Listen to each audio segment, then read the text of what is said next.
오늘 본문은 그리스도 안에서 얻게 되는 유익과 훈계에 대한 내용입니다. 즉 믿음과 소망, 사랑을 강조하는 것입니다. 저자는 예수님의 피로 인해 우리는 하나님께 나아갈 수 있는 담대함을 얻었다고 말합니다. 이는 예수님의 희생이 우리를 깨끗하게 하고 하나님과의 관계를 회복시키기 때문이라고 말하고 있는 것입니다. 그러므로 참 마음과 온전한 믿음으로 하나님께 나아가는 것은 우리의 믿음이 진실하며 하나님께 대한 신뢰가 온전함을 나타내는 것이라고 논증하고 있습니다. 또한 저자는 우리의 소망을 흔들리지 않게 굳게 잡음으로써 예수님의 재림과 영원한 생명을 누리자는 것을 강조하고 있습니다. 그리고 성도 간에 서로 돌아보며 사랑과 선행을 격려하라고 말하고 있는 것이 오늘 본문의 내용입니다. 10장 19에서 21절까지입니다. 그러므로 형제들아 우리가 예수의 피를 힘입어 성소에 들어갈 담력을 얻었나니 그 길은 우리를 위하여 비장 가운데로 열어놓으신 새로운 살 길이요 이자는 곧 그의 육체이라. 또 하나님의 집 다스리는 큰 제사장이 계시네. 본문은 여태까지 우리가 보아온 모든 것을 요약된 형태로 말하고 있습니다.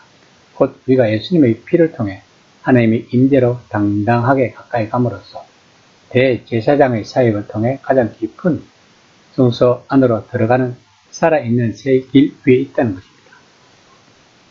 그리스도는 이 땅에 오셔서 자신과 성도들을 위하여 하나님의 집으로 들어가는 길을 여셨고 모든 성도들을 위하여 은혜의 보좌를 공급하셨으며 이제 하나님의 집을 다스리는 주인으로서 모든 사람의 믿음을 향해 그 집의 문을 열어주셨다는 것입니다.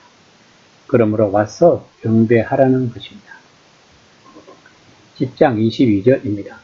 우리가 마음의 뿌림을 받아 악한 양심으로부터 벗어나고 몸은 맑은 물로 씻음을 받았으니 참 마음과 온전한 믿음으로 하나님께 나아가자. 본문은 지금 말해온 모든 것의 결과로 우리가 얻은 상태에 대해 설명하고 있습니다. 먼저 우리는 참 마음을 가져야 한다고 말을 합니다. 이것은 앞서 16절과 8장 10절에서 인용된 하나님이 우리 마음에 율법을 심어두고 우리 생각에 그것을 기록하실 것이라는 예레미야 31장 33절의 약속을 상기시키는 것입니다. 새 언약의 문이 열려 그 안에 사람들이 들어갈 때 사람들에게는 마음과 관련해 중요한 일이 일어난다는 것입니다. 즉 그들은 안에서부터 진정한 사람이 되고 이 일은 마음에서 시작되어 나머지 인격과 사고, 행동 그리고 모든 것에 효력을 미친다는 것입니다. 둘째로 저자는 독자들에게 온전한 믿음의 확신을 가져야 한다고 말합니다. 믿음은 우리 자신의 노력으로 애쓸 수 있는 것이 아닙니다. 믿음은 우리의 믿음의 대상, 즉 예수님 그리고 그분 안에 보이는 하나님을 집중하고 바라볼 때 주어집니다. 이 서신 전체가 예수님 그리고 그분의 인품과 사역의 결과로 얻은 우리의 존재에 관한 것입니다. 그러므로 온전한 믿음을 단단히 붙들 때 저자가 이야기하는 완전한 확신의 열매를 맺는다는 것입니다. 셋째, 두 내용이 조금 더 깊은 적용으로 우리는 핏부림을 받아 악한 양심에서 깨끗해진 참 마음을 가져야 한다는 것입니다. 앞서 주목했듯이 이것은 예수님의 희생 제사의 위대한 결과였습니다. 대부분의 사람들은 대부분의 시간에 마음을 무겁게 누르는 것, 자신이 원하지 않았는 대로 행동하거나 말했던 것을 떠나지 않고 혹시라도 발각될까봐 두려워하게 만드는 것을 가지고 있다는 것입니다. 그러나 우리가 예수님의 핏부림의 능력을 안다면 그 능력을 우리가 믿음과 신뢰로 받아들인다면 양심에서 온갖 얼룩을 씻어내어 하나님과 우리 관계에 우리가 온전하게 나아갈 수 있는 능력이 있다는 것입니다. 그리고 넷째, 저자는 맑은 물을 씻은 몸에 대해 말합니다. 아마도 이것은 하나님의 새로운 백성에 가입된 표식으로 간주된 세례에 대한 언급일 것입니다.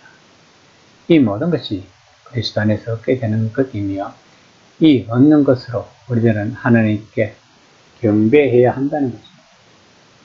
물론 개인적인 경배와 기도도 중요하지만 저자는 개인으로 만이 아니라 공동체로도 기도하고 경배해야 한다고 권면합니다.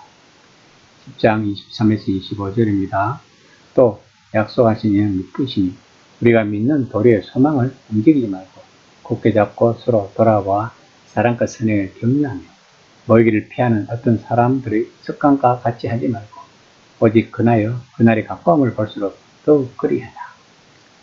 사람들이 혼자 힘으로 그리스도인이 될 수 있다고 생각하는 것은 오늘날과 마찬가지로 초기 교회에도 존재했던 것 같습니다. 본문은 그것에 대해 경고하고 있는 것입니다.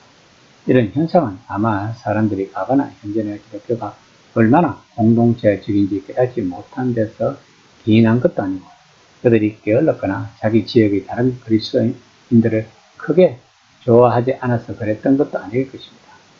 본서가 나중에 말하지만 박해의 위험이 있던 때에는 다른 예배자들과 함께 모이는 만남을 피하는 것이 훨씬 안전하다고 생각했을 것입니다. 그러나 저자는 그러지 말라고 강조하고 있습니다. 모든 그리스도인들은 다른 모든 그리스도인의 격려가 필요하다는 것입니다.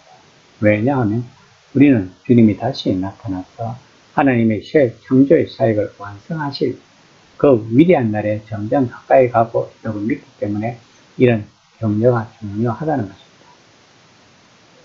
따라서 특히 우리 예배에는 우리가 고백하는 희망을 단단히 붙드는 것이 뒤따라야 한다는 것입니다. 곧 하나님이 우리를 위해 최종적으로 하고 계신 그 일을 간절히 내다보는 희망, 우리의 정체성을 나타내는 표지 일부로 우리가 고백하는 희망인 것입니다. 그 희망은 우리가 스스로 고안해 내려고 우리 스스로 애쓰는 것이 아니라 우리에게 그것을 약속하신 것, 다시 말해 우리가 예수님 안에서 깨달았던 하나님을 신뢰하는 것입니다.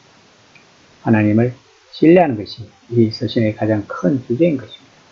이 시간 나는 하나님을 신뢰하고 있는지 한번 생각해보는 시간이 되었으면 합니다.